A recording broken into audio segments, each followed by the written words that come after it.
Bientôt 9 heures sur TV Finance, on va s'intéresser à l'ouverture à la Bourse de Paris. Alors les contrats futurs pour l'instant nous indiquent une ouverture toujours en léger repli. Nous sommes à moins 0,20%. Peut-être l'impact des tensions sur les taux obligataires. On va poser la question tout de suite à Benoît Rousseau, qui est trader pour compte propre sur le blog En Lille. Bonjour Benoît. Bonjour. Alors cette ouverture qui se profile en léger repli, c'est le reflet de ce qu'on a pu constater au cours de la séance d'hier? Alors, moi, j'ai une ouverture en légère hausse sur les indices futurs. Sur le CAC 40, là en direct, on est sur du 5511 points à peu près, donc en hausse plus 0,15. Tous les indices futurs européens sont dans le vert, ainsi que les indices américains, légèrement, les indices américains. On va essayer en tout cas de rebondir cette en tout cas, c'est plutôt assez net. On a eu mardi, je vous indiquais que si on passait au-dessus des 5500, on avait une zone de résistance aux environs de 5525, 5530 points. Pourquoi on avait cette résistance à ce niveau-là? Pour deux raisons. C'était plus haut du mois de novembre, premier point. Et deuxième point, c'était la résistance 3 mensuelle. Donc hier, mercredi, on a été sur cette zone-là, des 530, puis on a reflué à nouveau sur les 5500 points qui sont devenus un support, et ce matin là on est à 5511, ça bouge plus que ça. On essaye de rester au-dessus des 5500 points et de repartir peut-être à l'assaut des fameux 5530, et là si on les casse, on pourra avoir une aspiration vers 5550. On casse rarement une résistance la première fois. On a été la tester hier, on a baissé. Ça permettait d'encaisser 1,5% environ. Et là maintenant, les marchés sont peut-être tentés d'aller à nouveau sur ces 5530. Et là, il va falloir surveiller la réaction des marchés à ce moment-là. Ça pourrait être intéressant. Mais c'est pas un rebond bien violent. C'est un petit peu mou. 5510. On va regarder, là, ça vient d'ouvrir, il n'y a pas encore beaucoup de données disponibles. Vous nous parliez de ce seuil de 5550 points, c'est ça? Quel type de durée, sur quel type d'échéance de temps est-ce qu'il faut suivre ça? Alors là, actuellement, on est sur 5510,5, 5510 en ce moment, donc plus 0,12. On a un support qui est intéressant, c'est le support des 5500 points. On a eu beaucoup de mal à le franchir, à passer au-dessus. On a eu une accélération en début d'année extrêmement rapide, et on a pu atteindre les 5500 points. Maintenant, la première barrière vraiment importante, c'est cette zone-là, c'est la zone, on va dire, un petit peu floue, entre les 5530 et les 5550. 5550 ont une résistance naturelle. Tous les 50 points sur 40, on a une petite résistance. Et puis on est sur les plus hauts du mois de novembre. Début novembre, on était sur les 5525, 5530. Donc on a comme ça pas mal de résistance. Donc il faudra avoir au moins des bonnes nouvelles pour donner cet élan, pour au moins se rapprocher des 5550. Et que ça ne devienne plus une résistance, mais un support. Et là, cette semaine, on a un flot de news particulièrement forte et intéressante. Un calendrier boursier relativement léger, à part vendredi, on a l'indice des prix américains à 14h30 qui est important. Donc là, on risque peut-être, c'était un peu ma crainte pour cette semaine, de remonter. Ça veut dire qu'on ne va pas beaucoup bouger, on va avoir des petites variations, on risque de rester collé sur les 5000. Et puis ces fameux 5530, 50, ça nous fait un rouge de 1% maximum en hausse. Donc si on casse les 5500 et qu'on revient sur les 5275 par exemple, c'est un signal baissier. Il faut noter quand même qu'on a eu l'indice CAC 40 qui s'est très bien maintenu. On a perdu 1,5% maximum, alors que l'indice comme le DAX 30 a lâché un peu plus de 20%. Donc le CAC 40 est plutôt en bonne forme par rapport au reste des indices européens et surtout son grand frère, le DAX 30.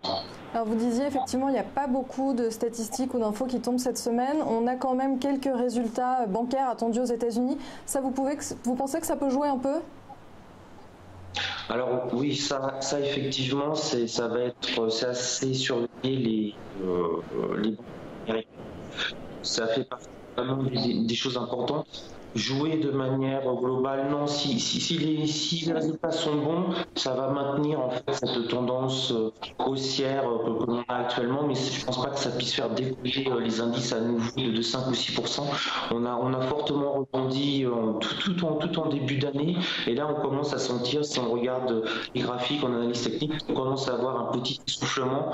Pour la première fois depuis bien longtemps, on a eu un essoufflement, voire même une baisse sur les indices américains futurs hier soir. Ça faisait très longtemps qu'on n'avait pas vu ça. Donc on a par exemple sur des unités de 4 heures sur le Dow Jones, on a eu quasiment la première baisse avant-hier. Donc voilà, ça commence un petit peu à freiner aux États-Unis. Donc si on a des bons résultats, ça risque de monter un peu, ça va pas être l'emballement. Si on a des résultats négatifs, ça risque à nouveau de tasser un petit peu, mais on sent que le marché se cherche. Il y a un petit peu de nervosité côté asiatique, notamment avec les résultats chinois en ce moment. Donc on est en train de trouver une position. Je pense que ça devrait se décanter plus la semaine prochaine. C'est souvent comme ça, les 15 premiers jours du début d'année. On se positionne sur un niveau, et ensuite on a les volumes qui augmentent à partir du 15 janvier, donc la semaine prochaine. On a plus d'investisseurs qui rentrent dans le jeu, et normalement on gagne en volatilité. Là c'est quand même un petit peu calme. Effectivement, on est à plus 0,07%, quasiment l'équilibre. On peut regarder le palmarès des valeurs. Alors ce matin, on a ST Microelectronics qui est quand même en belle hausse, plus 2,45%. Ensuite, c'est moins net. On a Danone, plus 0,9%, Pernod Ricard, plus 0,87%, Capgemini, plus 0,38%, suivi de près par Orange, 0,31%. Dans le bas du CAC, la plus mauvaise place, c'est pour Sodexo, qui était dans l'actualité avec ses résultats, moins 2,13%. Vivendi lâche 0,76%, Accor moins 0,33% et Valeo moins 0,46%. Voilà, tandis que le CAC 40 donc effectivement est très mou, 0,09% seulement actuellement. Alors Benoît, est-ce qu'il y a une stratégie à adopter dans cette période un peu molle ?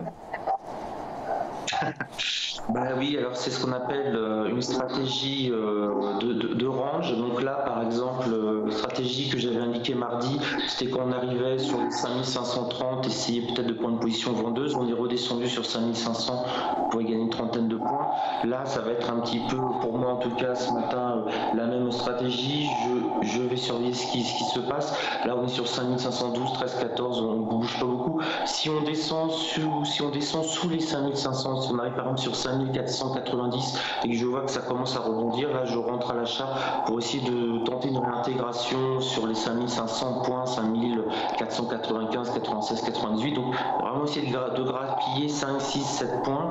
Et même chose, ce qui m'intéresse, c'est si on monte, là c'est beaucoup plus intéressant, il y a beaucoup plus de potentiel. Si on arrive à nouveau sur la zone des 5530, 35, reprendre le niveau qui nous a fait échec hier, donc le plus haut de la journée d'hier, et si on le touche, si on commence à descendre, aller un petit peu avec la meute en fait, et essayer de grappiller dans la descente 4, 5, 10 points peut-être.